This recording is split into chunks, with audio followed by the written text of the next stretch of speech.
السلام علیکم ورحمۃ اللہ وبرکاتہ۔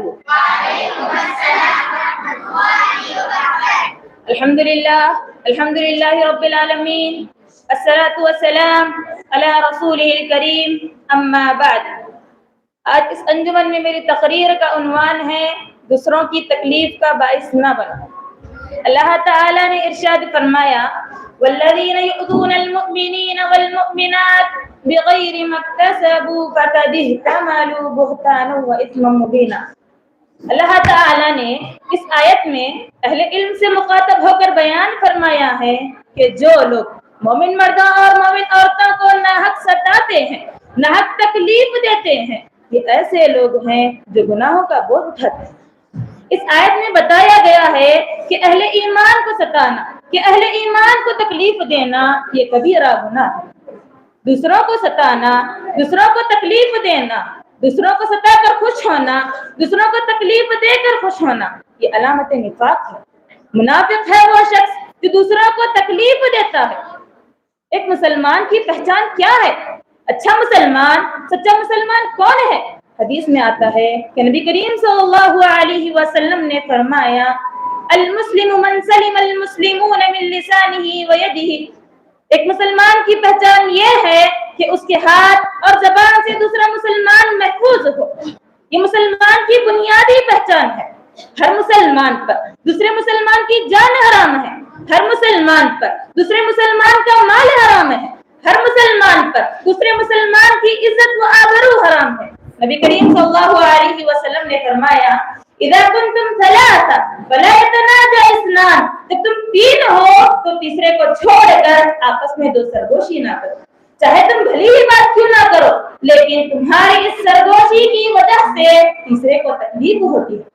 آپ صلی اللہ علیہ وسلم نے فرمایا لوگوں لعنت کے دو مقامات سے بچو۔ تو آپ صحابہ نے پوچھا اے اللہ کے رسول صلی اللہ علیہ وسلم لعنت کے دو مقامات کیا ہیں؟ تو آپ صلی اللہ علیہ وسلم نے فرمایا لوگوں کے راستوں میں بول براز کرنا، گزرنے والوں کو اس سے تکلیف ہوتی ہے، اگر ان کی زبان سے لعنت نکل گئی تو لگ جائے گی۔ مسجد کو آتے ہوئے ہر طرح سے پاک و صاف ہو کر آنا چاہیے، تمہارا لباس بھی پاک ہو، تمہارا بدن بھی پاک ہو، اگر مہک آئے تو خوشبو کی مہک آئے، بدبو کی مہک نہیں آنی چاہیے، چاہے وہ حلال چیز ہی کیوں نہ ہو۔ آپ جیسا کہ آپ صلی اللہ علیہ وسلم نے فرمایا جو شخص کچی پیاز کا کچا لہسن کھایا ہو وہ مسجد کو نہ آئے، اس لیے کہ اس سے انسانوں کو بھی تکلیف ہوتی ہے اور فرشتوں کو بھی تکلیف ہوتی ہے۔ آپ صلی اللہ علیہ وسلم نے ایمان کی نفی فرمائی ہے اس شخص کے لیے جو دوسروں کی تکلیف کا باعث بنتا ہے۔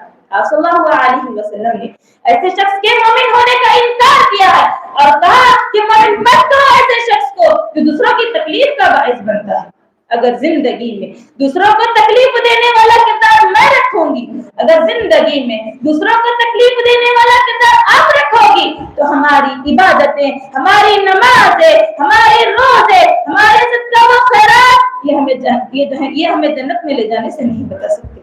آپ صلی اللہ علیہ وسلم کے سامنے ایک عورت سے تذکرہ ہوا، کہا کون ہے وہ عورت؟ کہا گیا بڑی نمازی ہے، بڑی روزہ دار ہے، بڑی عبادت گزار ہے، لیکن اس کی زبان صحیح نہیں ہے، اس کی زبان سے دوسروں کو تکلیف ہوتی ہے۔ تو آپ صلی اللہ علیہ وسلم نے فرمایا لا خیر فیہا، آپ صلی اللہ علیہ وسلم نے فرمایا وہ مسلمان ہے، وہ نمازی ہے، وہ روزہ دار ہے، وہ عبادت گزار ہے، لیکن اس کی زبان سے تکلیف دینا اس کا معمول ہے۔ آپ صلی اللہ علیہ وسلم نے فرمایا اس عورت کی زندگی میں کوئی خیر نہیں۔ آپ صلی اللہ علیہ وسلم نے کہا وہ جہنمی ہے، وہ جہنمی ہے۔ ایسے لوگ تو زندگی میں دوسروں کی تکلیف کا باعث بنتے ہیں، ایسے لوگوں کو ڈرنا چاہیے کیونکہ کل قیامت کے دن مفلسوں کی صفوں میں اٹھائے جائیں گے۔